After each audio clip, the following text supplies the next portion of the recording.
बकरा, ब्राह्मण और तीन ठग। प्राचीन समय में एक गांव में दीनदयाल नामक का एक ब्राह्मण रहता था। एक बार उसे दूसरे गांव के एक घर से भोजन का न्योता आया। ब्राह्मण देव ने उस न्योते को स्वीकार कर लिया। तय दिन पर ब्राह्मण देव दूसरे गांव में भोजन के लिए पहुंच गए। भोजन करवाने के पश्चात यजमान ने ब्राह्मण देव को दक्षिणा के रूप में एक बकरा दिया। बकरे को लेकर ब्राह्मण देव अपने गांव की ओर चल दिए। दोनों गांव के बीच का रास्ता सुनसान था और बीच में जंगल भी पड़ता था। उस जंगल में तीन ठग रहते थे। जब उन ठगों ने ब्राह्मण देव के साथ बकरे को देखा तो तीनों ने बकरे को हथियाने की योजना बनाई। पहले ठग ने ब्राह्मण देव को रोककर कहा, पंडित जी, यह आप अनर्थ क्यों कर रहे हो? आप अपने कंधों पर कुत्ते को क्यों ले जा रहे हो? ब्राह्मण देव ने उसे फटकारते हुए बोला, मूर्ख, अंधा है क्या तू? ये कुत्ता नहीं बकरा है।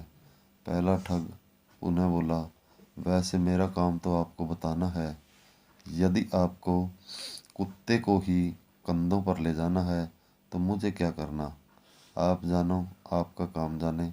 ब्राह्मण देव अपने गांव की ओर चल दिए। थोड़ी देर पश्चात दूसरा ठग आया और ब्राह्मण देव से बोला, महाशय, उच्च कुल के व्यक्ति अपने कंधों पर कुत्ते को नहीं लादते। पंडित जी ने उसे अनदेखा करके गांव की ओर चल दिया। कुछ समय पश्चात तीसरा ठग आया और पंडित जी से कंधों पर कुत्ते को ले जाने का कारण पूछा। ब्राह्मण देव को जब बार बार व्यक्तियों ने अपने कंधे पर कुत्ते को ले जाने के बारे में पूछा तो उन्हें भी लगने लगा कि मैं अपने कंधों पर बकरा नहीं, कुत्ते को ले जा रहा हूँ। थोड़ी दूर चलकर ब्राह्मण देव ने उस बकरे को कुत्ता समझकर नीचे उतार दिया और गांव की ओर चले गए।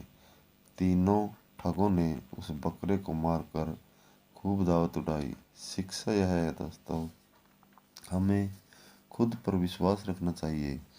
दूसरों की कही हुई झूठी बातों में नहीं आना चाहिए।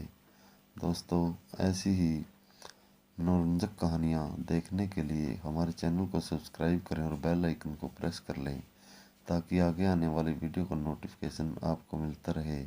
और शेयर करना न भूलिए।